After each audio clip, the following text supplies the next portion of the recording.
Yérim Seck ñàkk na fulla ñàkk na fayda mun na fen man Yérim dama ko xam quoi Yérim dama ko xam bokk na ci ay nit yu ma njëkk a jàpp yoo xam ne jàpp ba mu bindee livre am boobu sosal gars yi wax ci man lu rafet jamono jooju noonu ba ma kepp ko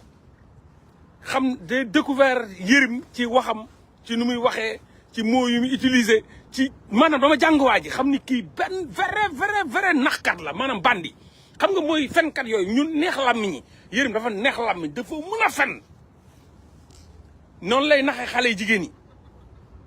noonu lay naxee fu mu dem xale yu jigéen yi lay nax mooy ñi nga xam ne dañoo neex làmmiñ mën a fen Yérim xeet googu la te xam chaque jour ma wax ko il me connaît trop bien il me connaît trop bien man nag moom boolewuma ci ay yoon gis nga Yérim da mu munee fen mun fen dugal na ko ci gis nga bu dafa aay ci manipulation day dajale booy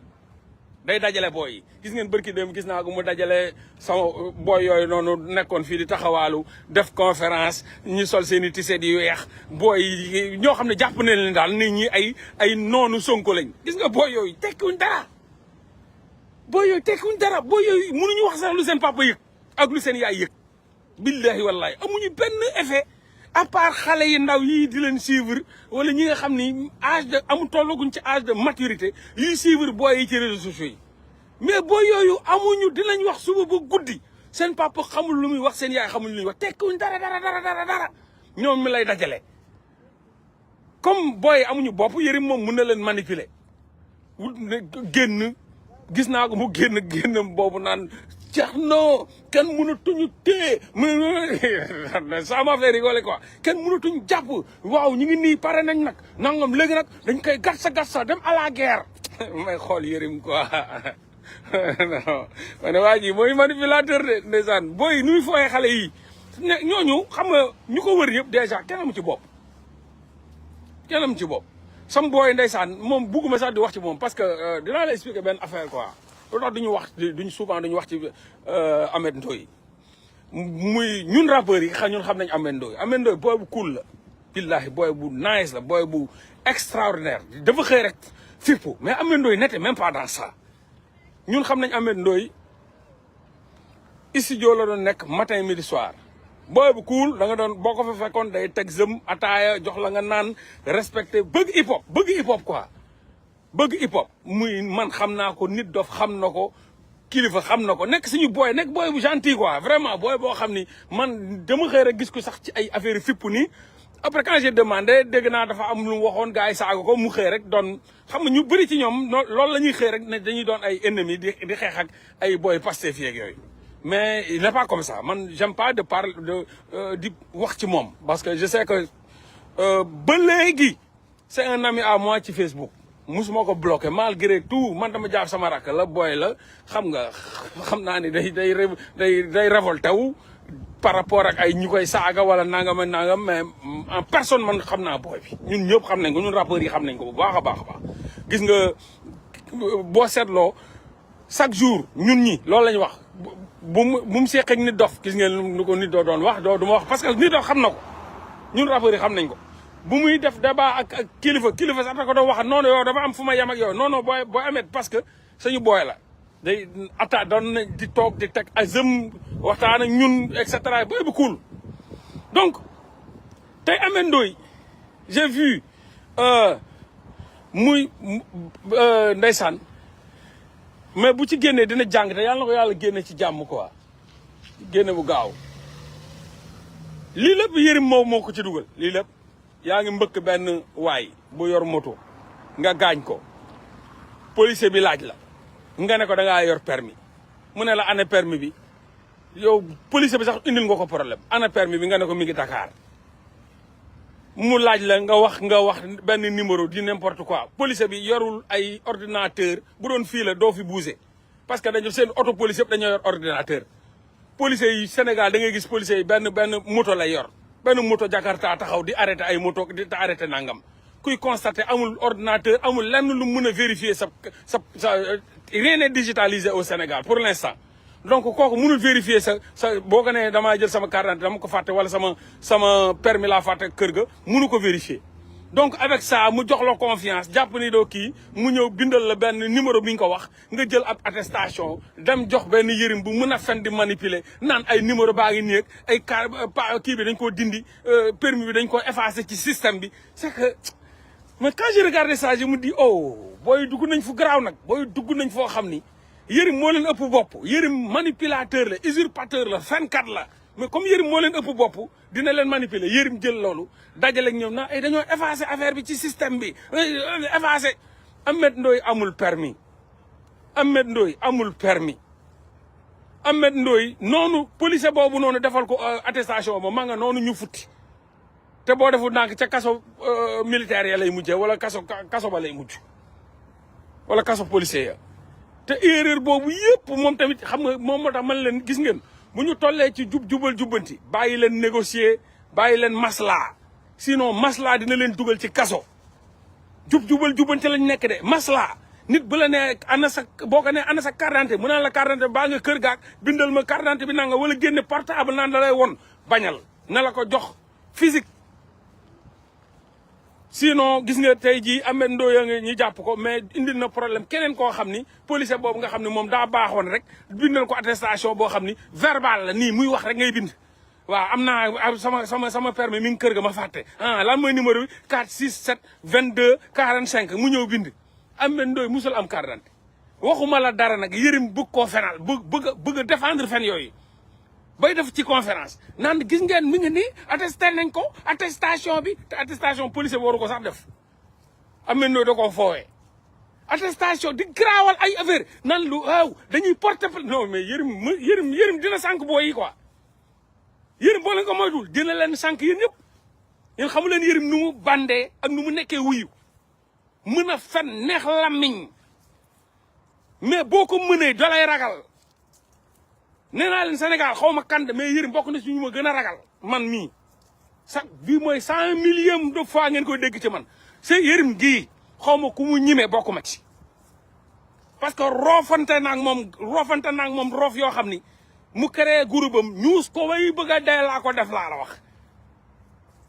ay fen yu tàng yu ma fenan yu ci nekk chaque 2 jours ma rappelé ko ne ko indil ma lii ana dossier bi nga ma waxoon ne nga yor nga buggi dafa dem ba sentir ni man comprendre naa ni ci ñu daqaa fen ci Afrique sowu jant la boobu moo tax ci la génn na ci man yërim tey bu doon bind 1000 livres du bind sama tur parce que bind livre bu mu bind xas ñëpp tagg ma ca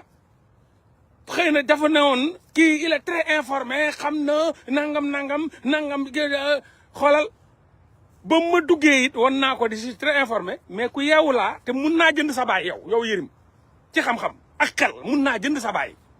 te loolu ba ma ko wanee jàpp ko flagrant délit ci fen yooyu mu mënul indil bu ci nekk ma koy wax ne ana preuve ana nangam tax na mu daw ma yërim tey boo ko jox milliards 1000 milliards ne ko waxal ci moolaa day bañ ñimewuma bu ma jaaree gauche day jaar droite fu mu ma déggee daw chaque jour nag yërim mooy nit yoo xam ni dañuy jëfandikoo ay xale pour mun ñu dund noonu la def jël ñoom ay Ahmed Ndoye ay yeneen booy tailleur boobu nekkoon lu mu tudd Mbàkke nekk fa apprenti tailleur ñëw Ndakaaru bàyyi liggéeyam toog rek di dóor ànd ak Adji Sarr ànd ak dóor rek booy yooyu mu dajale leen ñi naan ay di accuser la police ba naan dañuy porter plainte police quoi naan Ahmed Ndoye non mais gars yi man gars yi dañu ma jaaxal sax man des fois je me dis que mais ñii lan moo nekk seen bopp yi moo tax Ahmed Ndoye génnul foofu bu mu paree la ko police jël si di accuser la police naan dañuy porter plainte la police parce que dafa effacer ci système bi kayitu lu mu tudd permis Ahmed Ndoye xanaa xamul loolu rek bu leen ci police toppee yéen ñëpp ci même yërim dafa war a dem ci kaso bi mais il a accusé la police yërim ci boppam moo tax police ci saa si lañ jóg ne mais ñii yam nañ ñu booy bi mbëkk fa nit ñu ne ko damay indi sa carte d'identité sa passeport sa permis Ahmed Ndoye mbëkk ab nit ba gaañ ko ne am na permis policier boobu noonu ak légèreté am defal ko attestation bu mu ko war a defal violer la loi ba policier boobu tey jii mi ngi ci loxo yoon ñi la Ameth Ndoye demal indi sax permis amul permis ba mu dem Dakar rek réer police bi di wër Ameth Ndoye salaamaaleykum man ñi indil ma dossier boobu dañ ma ko indi sax mais comme Ameth Ndoye la intéressé wu ma parce que Ameth Ndoye boo ko police bi di wër ba police bi di wër Ameth Ndoye bu mu ne war a dem indi permis bi bañ koy wër ci laa jot information boobu après laa gis sax message boobu commencé jàll man jot naa ko le jour bi nga xam ne police jóg na pour wëri Ameth Ndoye mais comme c'est Ameth Ndoye comme ni ma leen ko waxee rek man j'assume c'est comme c'est Ameth Ndoye je me suis dit ah sam boy bi grave ça m'intéressait pas ma bàyyi noonu mais à ma grande surprise ma gis boobu Yérim mi ngi leen di gëmloo ay fen yoo xam ni ci biir ba ñu gëm ni waxu Yérim yi ba Yérim yóbbu leen ci ay conférence quoi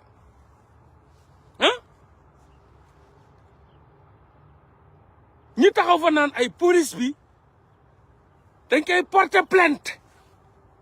parce que dafa effacer ci système bi permis bi nga xam ne moom la Ameth Ndoye amoon jël attestation policier boobu noonu naan xool leen attestation baa ngi nii donc permis bi mi ngi ci système bi mais foofu lañ ko effacer ci système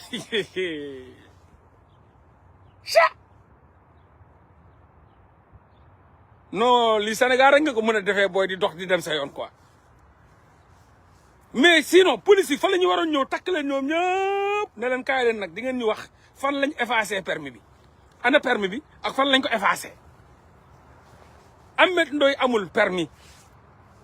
Ameth Ndoye daa jël oto ca dëkkam jooju mu dëkk di dawal mbëkk borom moto policier ba ak légèreté am def lu garaaw defal ko attestation mu jël attestation ba dem Dakar daw kenn gisatu ko ñuy xaar fourage dali xëddan Ameth Ndoye seey ne dootul ñëwati à notre grande surprise moom ak ñoom Yérim ak yooyu def seen manipulation ba xëy na dañuy def conférence Yérim bàyyil xale yi ngay sacrifier Yérim bàyyil gone yi ngay sacrifier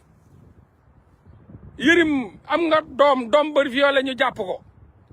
nga négocier ak ñoom Marème Faye ak Macky Sall ba ñu bàyyi ko ci viol ndax bàyyi ja violé doom ja bu violé wul ñu laaj ko Yérim bàyyil doomu jàmbur yi ngay manipuler bàyyil xale yi ngay foowee Yérim bàyyil xale yi jigéen yi ngay tëddee di leen nax di leen tëddee di nangu seen kër yi di nangu seen oto yi di leen lebi xaalis livre bu nga génne noonu plus de 25 millions yoo xam ne sa jabar joo xam ne da nga ko mujjee toroxal nga dem takk ab xale goo xam ne France la nekkoon di liggéey bay bëgg a dee dajale alalam ba ñàkk tooy xet message yaa ngi fii audio yaa ngi fii Yérim yónneel ma kii livre ba lépp bu nga génne livre boobu nga génne ba mu jeex tàkk sa dërëm demu ci jàpp xale bu jigéen bu rafet détourné ko lu mu liggéeyoon France yëpp nga lekkal ko mu génneel la ab livre nga ne danga koo lepp la audio yaa ngi fii ma yor parce que moom ci boppam contacté na ma audio yëpp maa ngi moom na nga lekkee xaalisam ak kay doon ko bindaloon ba suñ jon yàlla de 1 franc joxoo ko Yérim bàyyil xale yi jigéen yi ngay foowee Yérim bàyyil xale yi ngay xam ne dañuy dem liggéey ñafe am lu ñu am nga ñëw ak sab neexub làmmiñ nax leen foowee leen lekk seen i alal toroxal leen dàq leen te ni nga ko dàqee dàq bu ñaaw ba audio baa ngi fii ba nga koy may baat Yérim li nga yor ci jabar ke mat na 50 la nga yor ci doomu biiral mat na 70 xale yi ngay fen di foowee bàyyi ko mënoo fee wax lu am njëriñ fen rek ngay def sa àdduna yëpp da nga koo fen c'est incroyable waxuma dara ma gis ko mu naan ay yow man Sonko man lay tontu yow livre bi xaw ma lan yow da nga dof quoi déjà conférence bi génn nga nee nga kii nga xam ne mooy Ousmane Sonko ak Diomaye ñoo financé livre ndaw si tubaab ci ñuy waxati livre boobu ñoom Diomaye ñoom Sonko tere ko mu génn fii ndax day taalub réew di indiwaat rébellion bi ca Casamance day mettre en danger l'intégrité territoriale ak la sécurité territorial ñu arrêté ko te yow yaa leen jiiñoon déjà ne ñoom ñoo financé livre bi ku financé livre dina tere livre génn nga ne yow la ñuy waxal ngay génn na nag gis ngeen ba pare nag balaa maa dee xam la ñuy nappaate willaay ay ragal lañ ay yóbbu ma kaso dañuy fen kaso neexul ci ñoom dama ne kaso neexul ci ñoom dañuy fen ñoom dund bu ñuy dund ci bitim la leen arrangé neexul ci seen kaso neexu leen parce que ay nit lañ yoo xam ne dañuy dóor manipuler sàcc fen di lekk xaalis dem au bord de la mer tëdd fa wut ay xale yi ndaw détourner leen manipuler leen yóbbu leen fa tëddee leen fa di lekk ndawal ak naan meew di toog muy dox ñooñu kooku bugul kaso bokk la koo xam ne bañu ci dara des fois da ngay dugg fii ci lu mu tuddati ci giri yi da ngay am na ay boo yoo xam ne dañ leen di ubbi rek ñu tëdd nalaw bay xiix di seen yoon naw ci yow mi toog ni conscience tànk da nga naan mais booy bi moom xanaa kon kaso am na boo yoo xam ne ils n'ont absolument rien à foutre kaso sax moo leen gënal seen kër yi parce que mbedd bi dañ cee tekkiwul dara ñooñu kaso safu leen mais yéen xam ngeen ni c'est sàcc ay fen ngeen di dundee ci tegum dil ngeen di dundee ci mafia ngeen di dundee da ngeen di nappaate na ay waay man faalewu ma kaso da ngay fen billaahi ku la dugal kaso buñ la dugalee kaso da nga doon jooy yoo xam nga kaso bu ngay wax ci waxu bati plus 4 jours lañ la yóbbu ci giri ba nga génnee jooy nga fa nekkee allahu akbar giri moo metti laa ilaha illallah lii de tuuti ma dee luuti ma nangam ak nangam giri kese ci bati plus ba bañ la dugal rof rek lañ la def ego sax kaso ngay jooy kaso bii ba nga ca duggee ba nga violé ba nga ca duggee tuuti nga dee buñ la fa bàyyoon nga faatu ku la fekkoon ca kaso ba ci giri yaa ngi xonkali bët génne leen ma fii rek nga doon gis génne leen ma fii kan nga ñime kaso na ay kaso mel ni révolution ay kaso ba nangam yow buñ la dugalee kaso nga torox adduna rek nga bëgg ak kii bu yomb dund gu yomb ak toog muy dox il faut arrêter xale yi nag laay wax xale yi jigéen yi yërim di manipuler di leen tëddee ñi nga xam ne dem nañ fas jom xam nga nit du kuy jooy du nax kuy jooy man des fois ay ñoo xam ne ay victime am lañ dañuy ñëw di jooy di ma wax seeni naqar mais des fois du ma am lu envie lu du conseil leen te conseil yi du neex te wax naa ko kenn ci njabootam yooyu ñooñu mu manipuler détourner leen ba lekk seen xaalis fooye leen man xaw ma nan ngay gisee ab yërim di dugg ci moom moytu leen ko daal usurpateur la manipulateur la menteur la fen rek lay def donc mi ngi noonu donc affaire Ameth Ndoye boobu noonu la demee amul mais bon lundi bii lañ koy jugé de toute façon justice moom ñi ngi koy instauré Sénégal bu justice amuloon Bougane di fi génn te gis nga flagrant délit la ci saase Ameth Ndoye ngi noonu ñu war ko àtte lundi bii suba di ko ñaanal mu génn dem yoonam dox ay soxlaam te mu moytu manipulation yi ñu koy manipuler voilà mu moytu ko fii buñ la waxee am nga dara nga yor ko coow li balaa ngaa wër ci plateau yi da nga koy génne même chose Ameth Ndoye bu amoon permis génne na ko bu yàgg kon du fi nekk di yor di dem di def conférence di yor ay attestation kon permis lay génne leen permis baa ngi nii sama permis ngi nii am naa permis kon dina ko yóbbu kon duñ ko fekk di ko fa jàpp Barthélémy Dias même chose ñu ne la amoo bac nga dem génne ab photo wax ñëpp mun nañ ko am mun ngaa dem yëre yi ñuy jaay fii nga dem wane ay kii naan ay def naa léegi def naa laa ba am nga loolu génne ko ne mi ngi nii ah loolu yombul mi ngi nii liir leen lu lii moom ma ko ñëpp xam ni kee waxul dëgg mais buñ leen waxee dara challenge leen ngeen wër plateau yi non am naa ko non mais sa waay génne ko am nga ko werentu xuuxaan kay tekki tubéy ci xaaxaam rek laa ci xam man loolu yomb na non mais réew mi daal doo comprendre quoi réew mi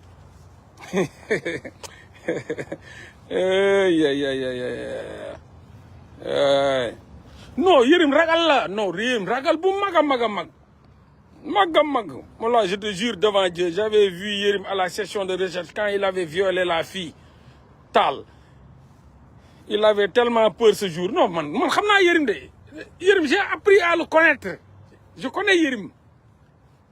je connais Yérim xam naa tam degré de haine bu mu am ci Ousmane Sonko loolu xam naa ko degré de haine bu mu am ci Ousmane Sonko ak maa ko xam révolution bi ñu jóge cerveau laa ci woon cerveau xam nga cerveau yéen am na ñoo xam ne loxo lañ ci doonoon am na ñoo xam ne tànk lañ ci doonoon am na ñoo xam ni xeer lañ ci doonoon waaye man ci révolution bu mujj bi cerveau laa ci doonoon révolution bi fi jëlee Ablaye Wade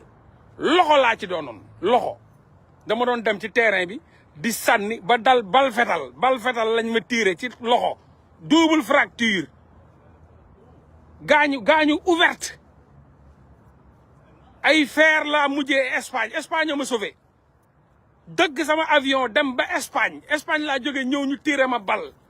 donc man xam naa bal fetal révolution boobu dama cee ñëw di sànni xeer mais révolution bii passé maa mag loolu cerveau laa ci mujjee doon cerveau ci ñuy xalaat laa bokkoon ci ñuy teg stratégie laa bokkoon ci ñuy réfléchir ci nan la ñuy xeexee laa bokkoon ci ñuy créer nañ sañ cocktail molotov commencé dóor